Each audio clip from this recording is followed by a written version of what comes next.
Hello everyone and a very warm welcome to the aphorism series. In this video we are going to end our case taking and here we are going to discuss aphorism number 104 which is now telling the summary of the case taking or everything. अब and हो जाएगा. Okay so अभी तक आपने क्या देखा case taking में, आप कैसे केस लोगे. Now you have taken the case, है ना, you have taken the all the symptom. अब आपका जो टोटलिटी ऑफ सिम्टम मिलेगी ना, आप उससे detail picture of the disease देखोगे, फिर उससे रेमेडी सिलेक्शन करोगे कैरेक्टरिस्टिक सिम्टम उस डिजीज़ का देख के. जब आपने रेमेडी सिलेक्शन कर ली तो उसके बेसिस पे आप मेडिसिन दोगे, है ना.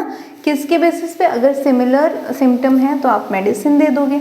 अब during the course of period, है ना, जब आप ट्रीटमेंट चलता रहेगा तो कुछ सिम्टम पेशेंट के नए भी आ सकते हैं और कुछ सिम्टम पुराने भी जा सकते हैं, है ना.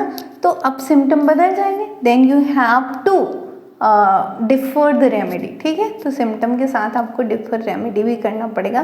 केस टेकिंग हम लोगों ने केस समझने के लिए पेशेंट के हर एक एक्सपेक्ट को समझने के लिए हम लोगों ने केस टेकिंग किया था. अब केस टेकिंग से जो कैरेक्टरिस्टिक पिक्चर दिखा उससे हमने रेमेडी सिलेक्शन की. रेमेडी सिलेक्शन सिमिलैरिटी के बेसिस पे हुआ था. अब जब प्रोग्रेस के दौरान कुछ सिम्टम अलग भी हो सकते हैं, बदल सकते हैं ड्यूरिंग फॉलोअप, तो आप फिर रेमेडी भी चेंज करते जाओगे because everything is based on symptom. When the symptom changes remedy changes. So hope you got this aphorism. This was the end of the case taking. Hope you like this video. Thank you.